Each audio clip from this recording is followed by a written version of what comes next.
Previously on X-Men 97, Storm gets attacked by a mysterious beam that ultimately takes away her powers, and she has no choice but to leave the team. During her away from the team, her travels, she meets a man named Forge that pretty much says, "I'm here to give you back what you lost." While all this is going down, there's a fatal attack on the island of Genosha, where not only does Magneto put up a good fight, but also Gambit, and uses the last of his energy to destroy this prime Sentinel Master Mold destroyer. And it ends up costing a lot more than him just being hurt. It costs him his life. So, what can we expect from here? Oh, just wait and see.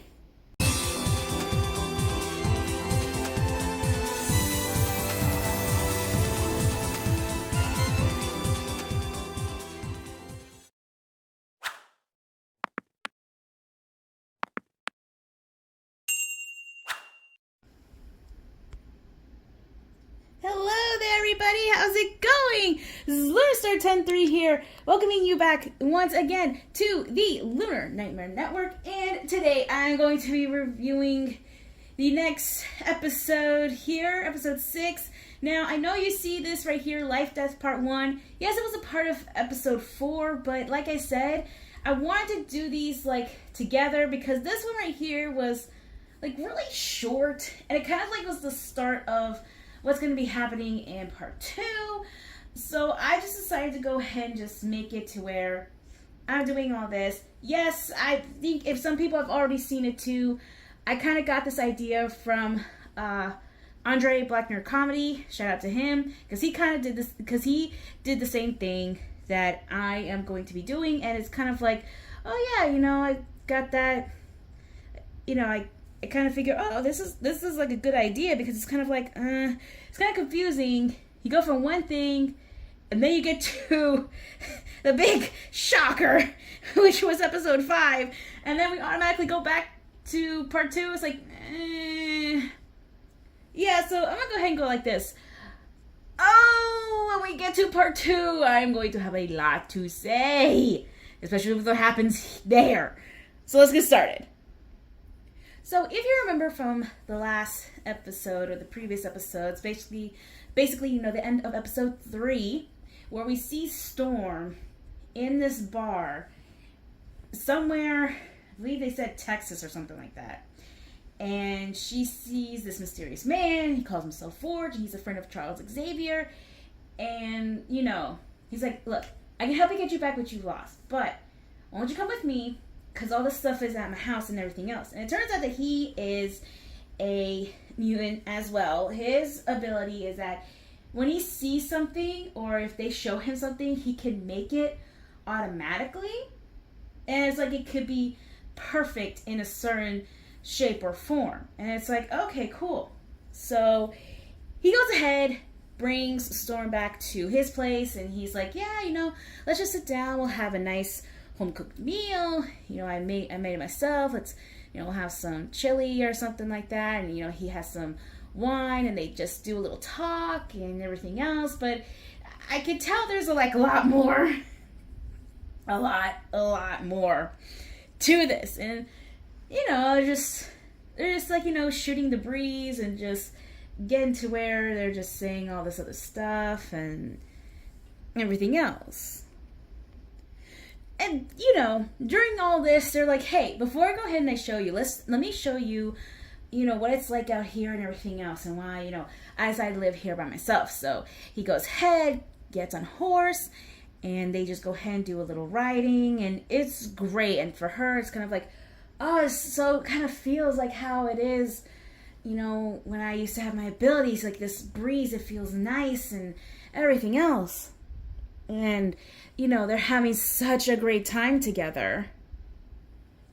And when they get near this edge of the the canyon or like the cliff or something like that, she sees this bird. It's an owl type of thing. You could see like there's an owl outline right there on the mountain face as well.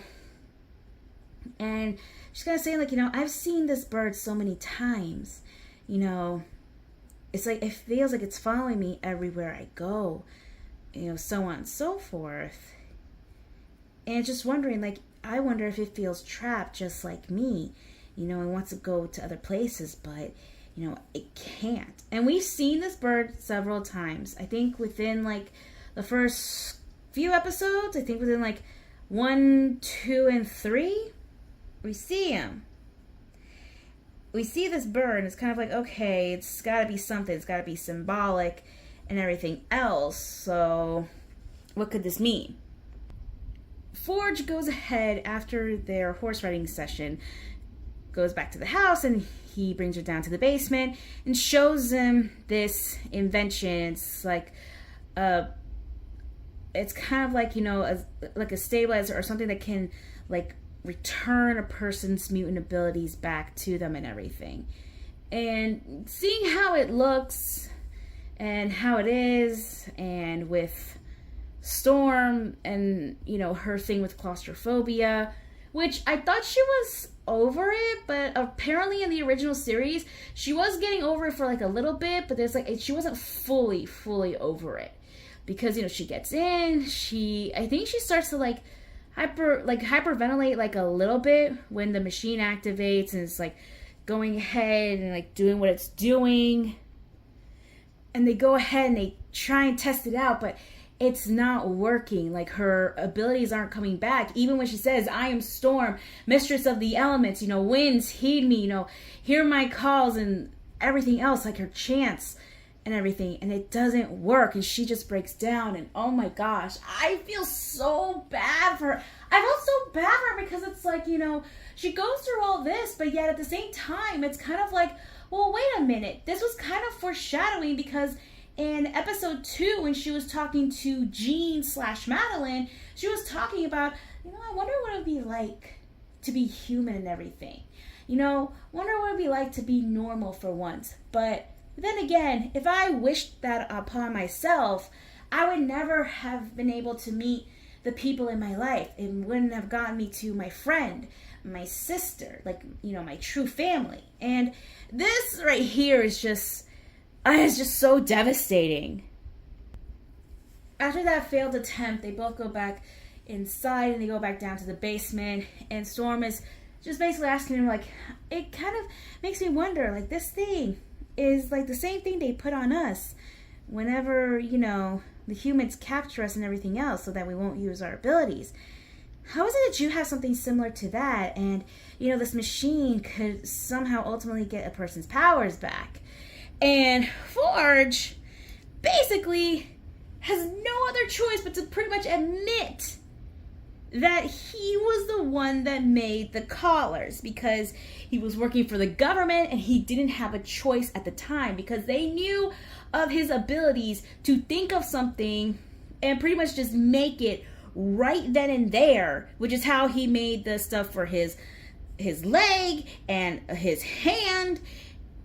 And Storm is just in disbelief, like, wait a minute. So you're the one that made all that. You made the collars that did all that. You were the one that gave the executioner that ability, that thing to go ahead and take away my powers? Like, what? How? Like, I trusted you. Like, we had dinner together. You were trying to show me all these things and everything else. And he's like, I didn't mean to do it. I had no choice. And I had to go ahead and do all this because the government told me otherwise and stuff like that. I needed to do what I had to do, Storm just looks at him, and she's just so mad and upset and just being like, oh, okay, so you're trying to butter me up, trying to do all this stuff so you can repent what you've done. Nah, that doesn't work and everything. And that is like the perfect time for Forge to go ahead and say, look, screw the powers. I don't really care and all this stuff like that. I don't really mind all this stuff and everything else. I just want you to be happy, I love you, Aurora. And I'm like, dude, now's the time for you to go ahead and confess your feelings your love for her and everything else? It's no wonder she went ahead and decided to slap you. I would too if I found out about all this and, basically saying, I give you a choice and everything, but I want you to pick the right one because I love you. Like, what? Oh my God. Storm tries to go ahead and leave, his house, try and find another place to go because she cannot be with him because, she lied to him and whatever. But then we see this bird again, and somehow it messes her up, and somehow she winds up back in Forge's house. And Forge's like, whoa, hey, I was going to go ahead and look for you. You're just here. She's like, how did I end up here? I was nowhere near your house. How did I end up here? And things like that. Then we see this mysterious, evil-looking bird thing. Calls itself the adversary. And it goes ahead and attacks them both, but mainly Forge, and bites on his shoulder and gives him a poison, like a venom that's going all over him. And Storm is just thinking, oh, is this the end for me? Is this the end for me? And the adversary say, no, see, I sense your fear, and I could go ahead and I can, devour anytime I want, continue on doing all this, and, you're still going to go ahead and, tell yourself and everything else. You're still going to be so scared, but, I'm always going to be there, because I'm going to feed on your fear, because I love how your fear tastes and everything. And it's pretty much, this is where part 1 ends. So like I said, not that much going on here in part 1, but part 2, oh boy, part 2. Yeah, Lifedeath part 2, it's not only going to be covering what happens after the whole thing with Storm and everything, it's going to cover something else. I have saved a lot of stuff I need to go ahead and talk about, but I'm going to tell you all this right now. If you are wearing headphones, I suggest you go ahead and lower it down. And if I go ahead and I do something, I give you a signal or something. If I maybe do maybe, I don't know, if I do this right here, kind of indicate, turn the volume down. Because I'm going to go ahead and do a long tirade rant about some stuff here. This is going to get me triggered. Let's start this. Alright, so part 2 starts off in space, where it has nothing to do with what's going on right now and everything, but it starts off with this intergalactic type battle between two enemies, the Shi'ar and I think the Kree, I think it's what it's called. And we see them, they're fighting and everything. We see one of them, Deathbird from the Shi'ar and Ronan from the Kree. It's just them just going ahead and fighting, just saying oh, we're superior than you and everything, and we're going to go ahead and destroy you, blah, blah, everything else, And then before, Deathbird can go ahead and destroy Ronan and, his guards and whatever, or his, followers and everything, it gets interrupted by, an announcement from the Princess of the Shi'ar, Lilandra, and saying, oh, many years ago, I met this incredible man, and he helped see the error of my ways, the error of my brother's ways, and helped him and saved his life and everything, and I thought I owe it to him, and, just to do everything. And I thought it's thinking, okay, so, so Charles gone, I figure, she's doing, whole, memorial service type of thing for him and stuff like that, but she announces she's getting married. And who is she getting married to? Yes, the one and only Charles Xavier. What? Are you kidding me? Wait! There's no way. You basically had said, in episode 1, they basically had said that he was long gone. That meant that he was no longer of this earth. And he's just 6 feet under and everything else. What is going on here? What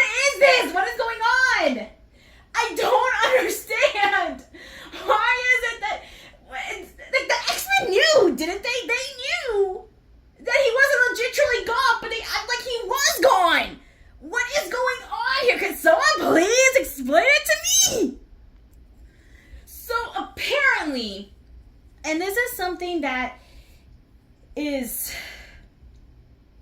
This is something that had happened, because if you watch the series finale of the original series, it was revealed that Lilandra came to Earth because she knew what happened to Xavier. And she said, look, I have a cure. We're light years ahead of y'all, but we have something that can cure the professor and everything. And I think it was Rogue that said, well, can he come back here? He said, in body, no, but in mind and spirit, I will always be with you, my X-Men. So that means he was going to get cured. So, you tell me, how is it in the first episode of this reboot, they go ahead and they are ultimately saying the professor is long gone, they don't know where he is? If it were me, and I knew all this, I would have told some of the closest people that could be like, hey, we need to tell you something. Can you keep a secret? Yeah, sure. Charles Xavier was a good friend of mine. Well, here's the thing. He's not really dying because we know somebody that has a cure that is years and years ahead of us. We're not going to tell you where he's going to be cured at. We're just telling you he could come back and everything if it's up to him. Things like that. And that's it. But no, everyone just decided that he's legit gone. They even said, oh yeah, it's been a year since the head of the mutant activist, Charles Xavier, was, quote unquote, assassinated by Henry Gyrick and everything. But, if the X-Men knew, but they didn't say anything to closest allies and everything that Charles knew and could possibly trust them and all that, it's like, why? But yeah, she's getting married to him, and he's so happy and everything like that. I'm like, do you not think to go ahead and try and talk to the X-Men first and pretty much say, hey guys, guess what? I'm not really gone. I'm healed. And guess what? I'm getting married. Now, Xavier's kind of worried because he knows how the Shi'ar are and everything. And because he is an Earthling, he's a Terran, as they call him. And they are weak, inferiors, and everything of that sort of note. And Lilandra's don't worry about it, I'm pretty sure that once we get married and everything else, they'll accept you as, part of our kind and everything else. He's like, yeah, but that's just it. Even if we get married and everything, they're still not going to accept me.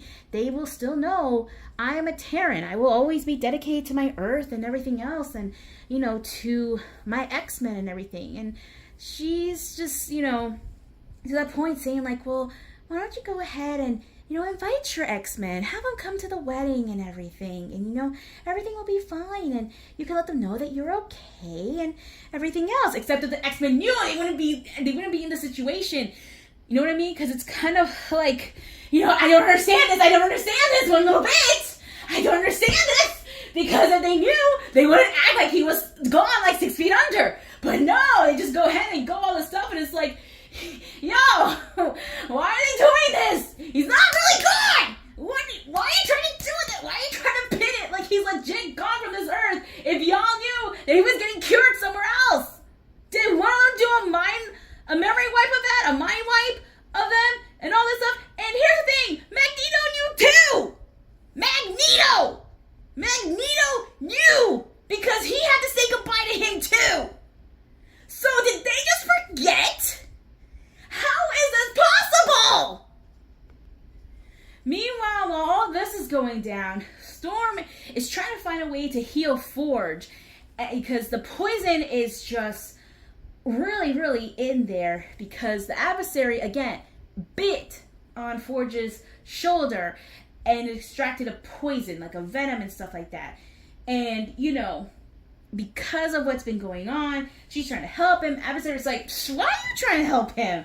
Why are you trying to help the person that pretty much made something that took away your powers? You should just go ahead and leave him. You were going to do that in the first place. Why the change of heart? Come on now. You don't want to actually go ahead and do all this. And she's like, I don't really care if you try to go ahead and do all this. And he gave, an enemy of ours like something to go ahead and take away her powers. Like, he still tried to help me out, so I'm gonna go ahead and try and help him out.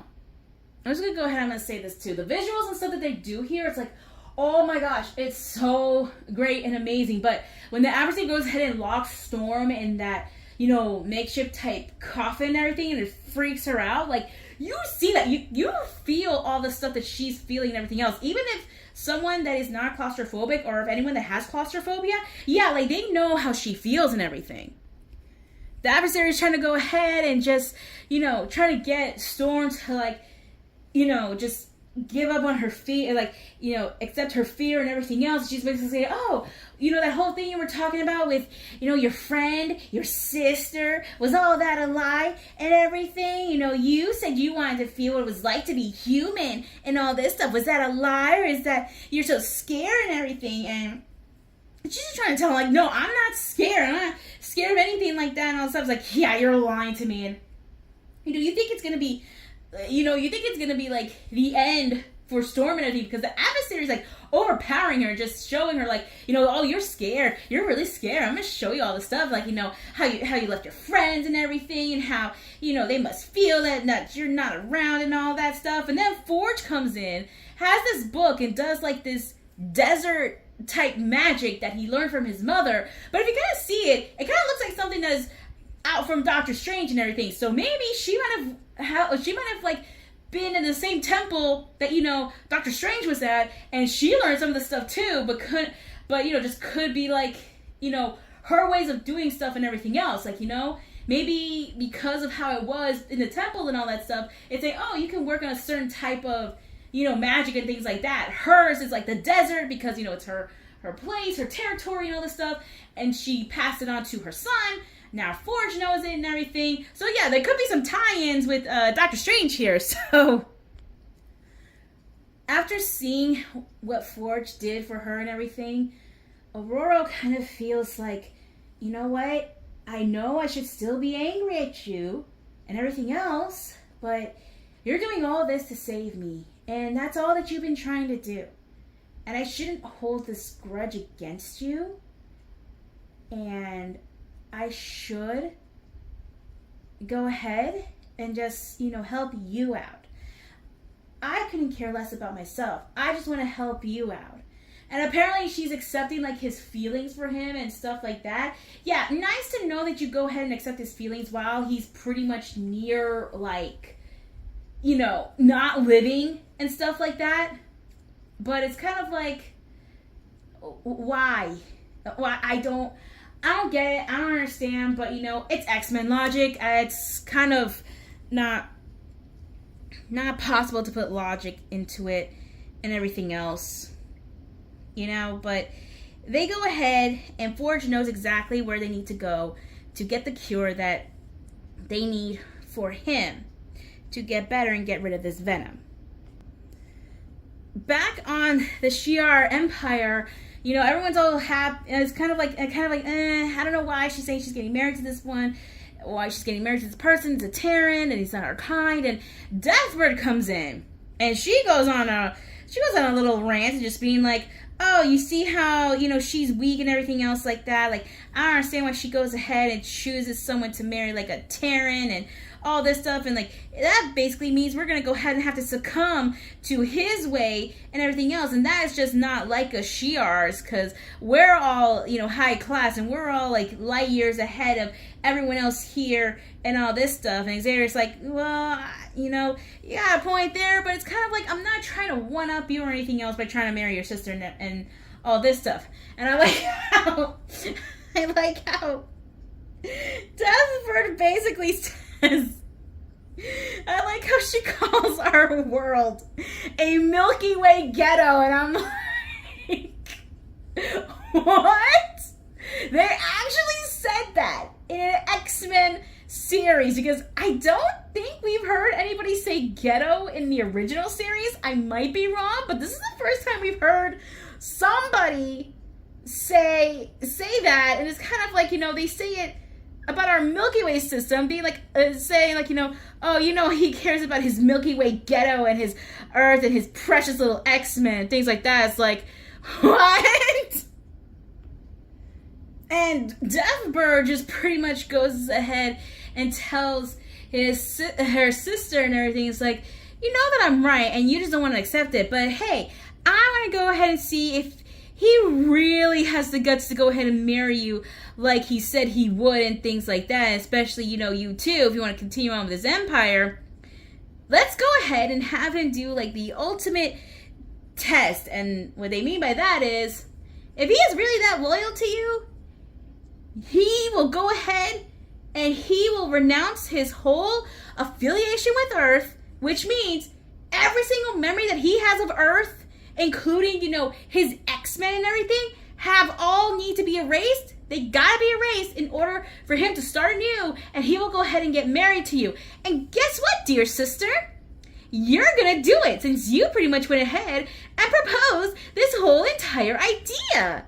Because if that is the case, and if he's really that loyal to you and loyal to this whole empire and stuff like that, and you being, the queen, the empress and things like that, you should have no problem of doing it.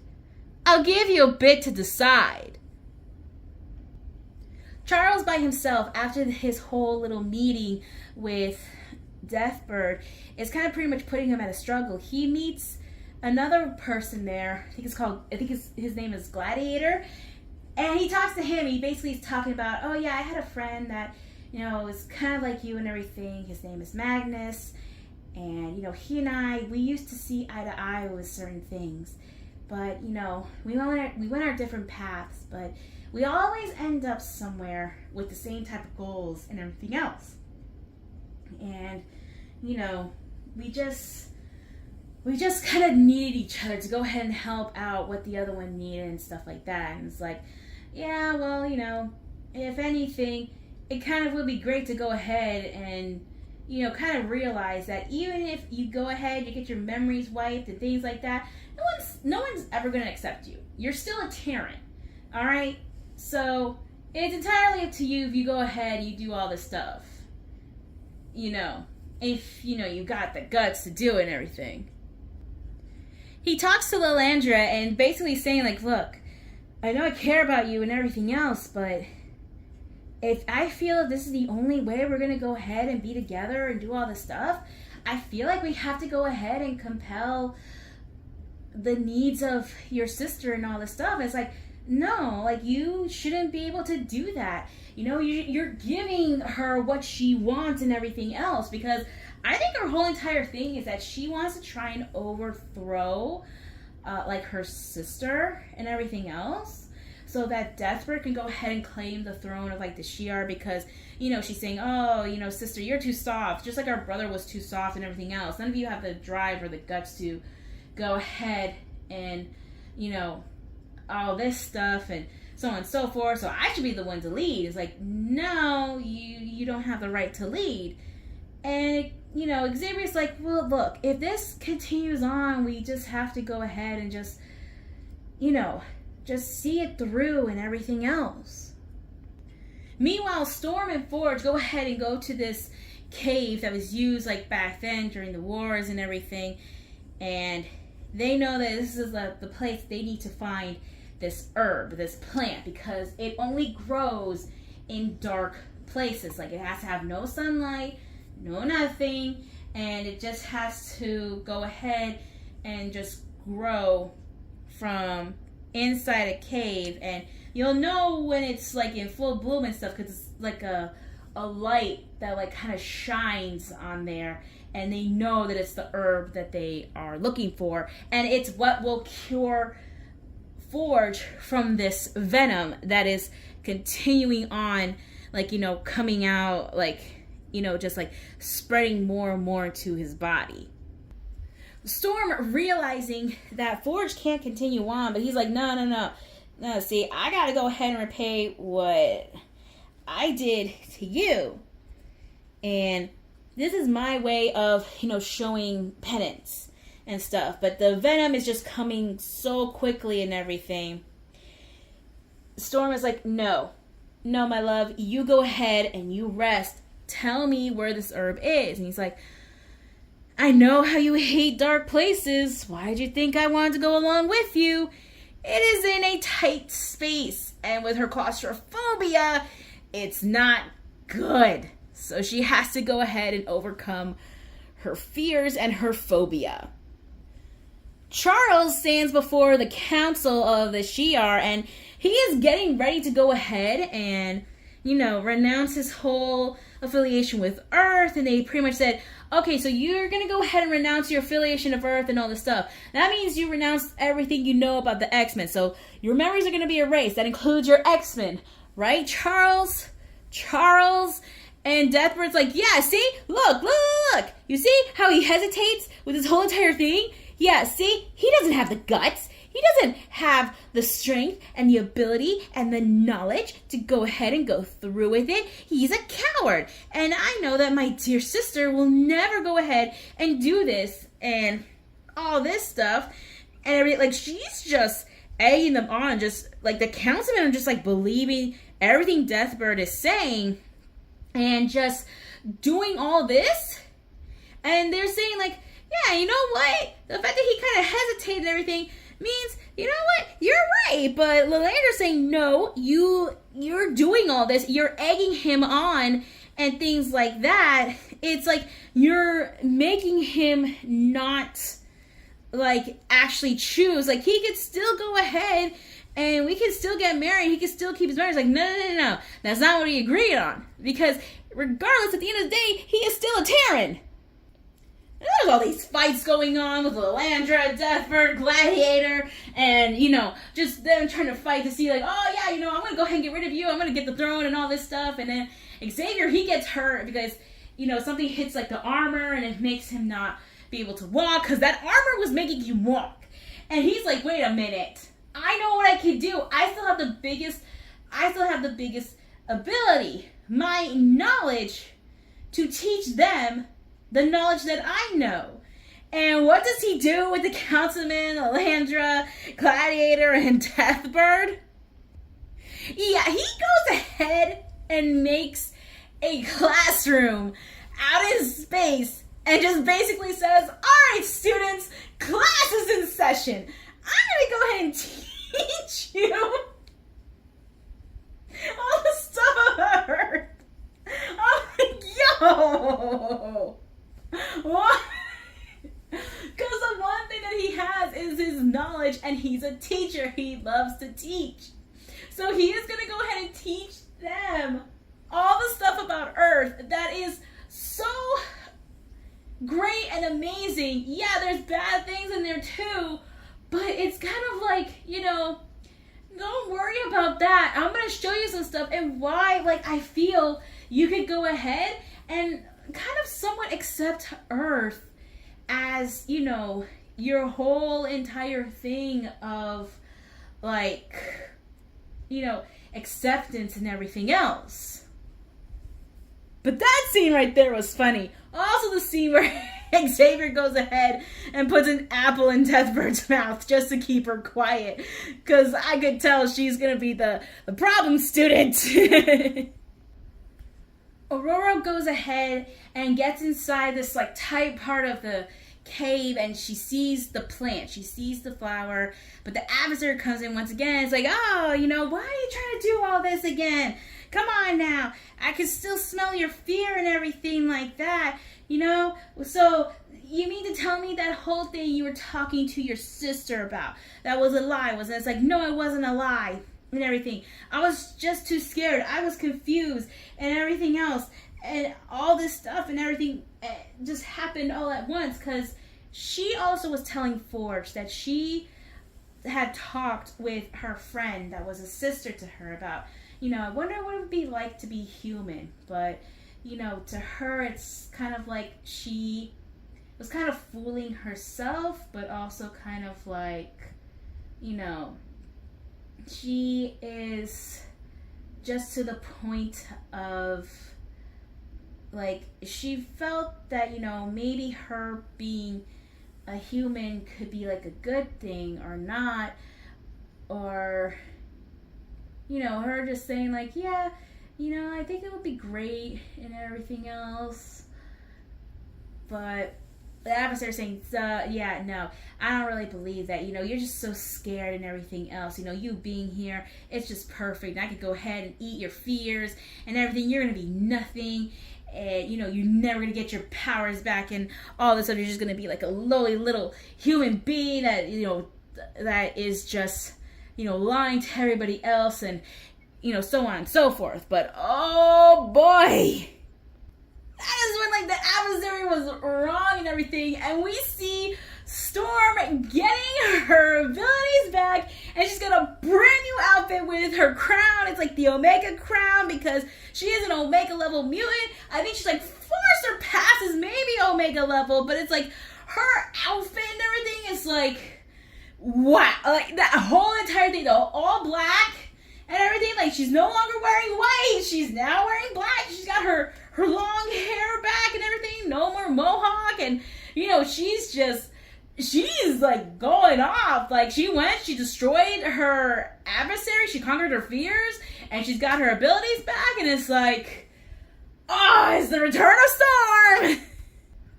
And once all that happens, she manages to go ahead and get the herb and get her and Forge back to his house, where she goes ahead and administers the medicine onto him, and just realizing that, yeah, I might have said what I said, but also it's kind of like, I had to go on a journey somewhat by myself and everything, just overcome stuff that I was scared of. And I know that I was just trying to go ahead and just say all this stuff, and it's like, yeah, I thought it would be great, but also it's kind of like, I just have to go ahead and do what I gotta do.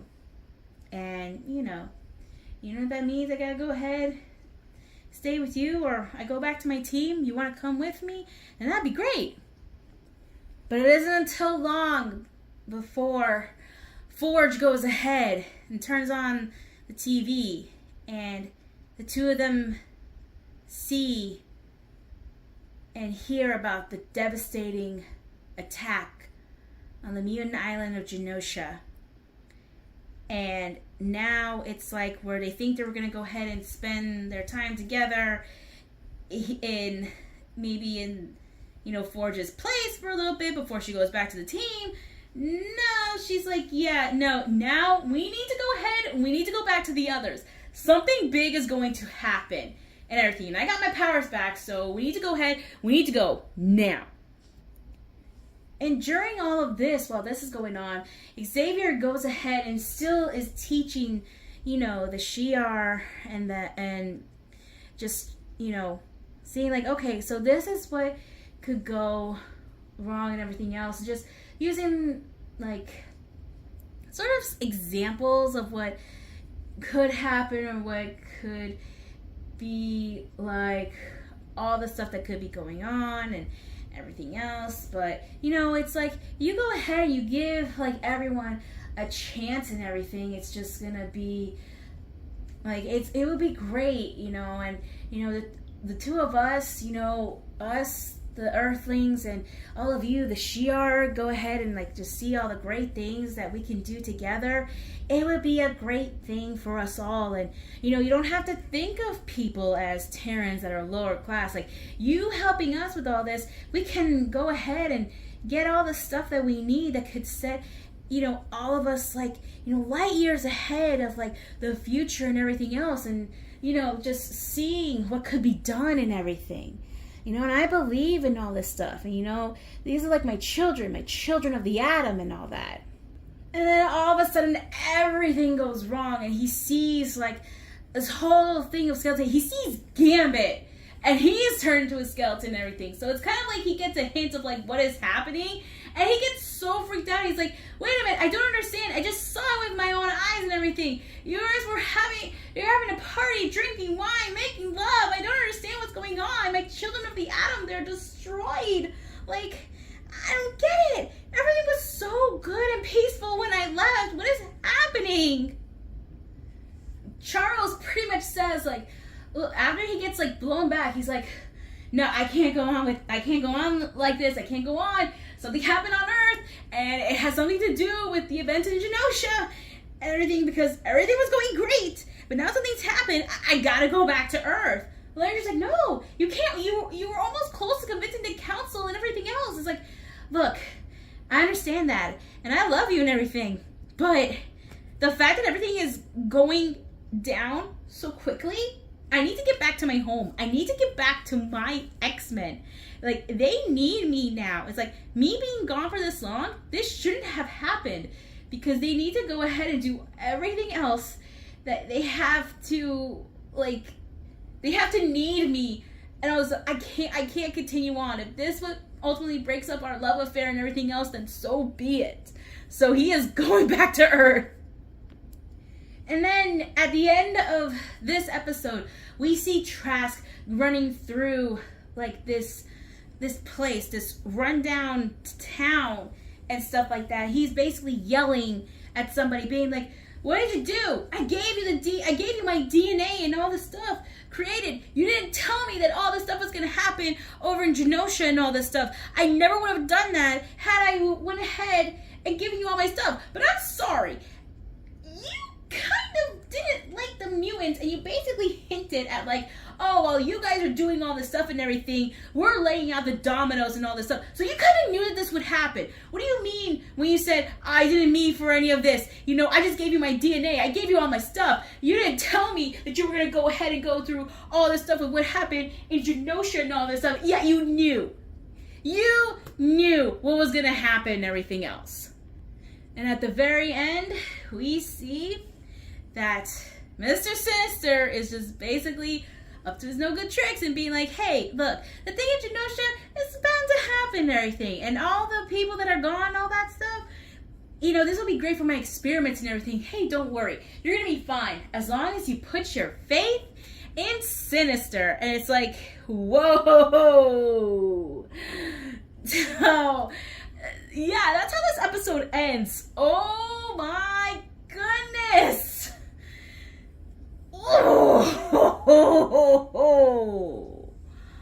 Like, I didn't think that it would go this far, but yeah, like with everything that's happened, it's just like, wait a minute, like these episodes, they were good, I'm not gonna lie. And going with Storm's story about, you know, how she gets her powers, you know, she gets her powers back, and finding out what Forge did, and, you know, this whole love story between the two of them, it's like, yeah, you kind of get the sense that it was bound to happen one way or another.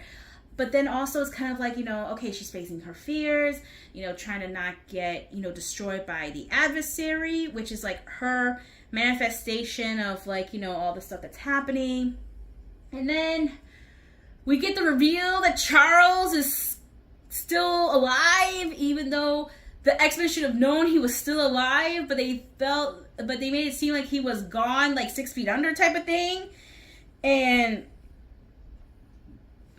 oh jeez, like I just don't get it. I don't understand that whole entire thing, but like, oh, it's just, I don't understand. I don't get it, but it's just to the point of like, what more could they possibly do up to a point of where they say like, yeah, you know, I'm gonna go ahead and do all this and everything else. And I'm sorry, that whole thing with Forge, like confessing his love to Aurora and just being like, yeah, you know, like, forget the powers, screw the powers and everything. Like, I can go ahead and make your life like an easy place and stuff like that if you stay with me and everything else, because I love you. It's like, dude, now's not the good time. But then with what happened in Genosha, you know, Storm and Forge, they're gonna come back because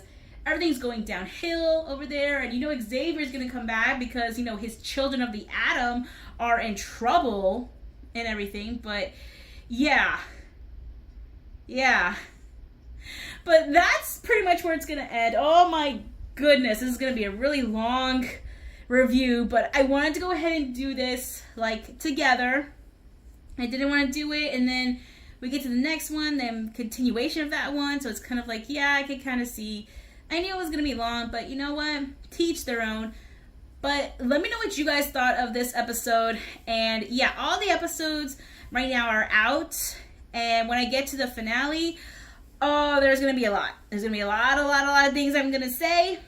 And, you know, I may do a collaboration with one or two people. I'm not entirely sure, but we'll figure it out. But let me know what you guys thought of this. Make sure to like, share, comment, and subscribe to this channel. And ring that bell so that you can be notified of any other future videos that I do. And I will see you all next time. Lunar Nightmare Network, signing off. Bye!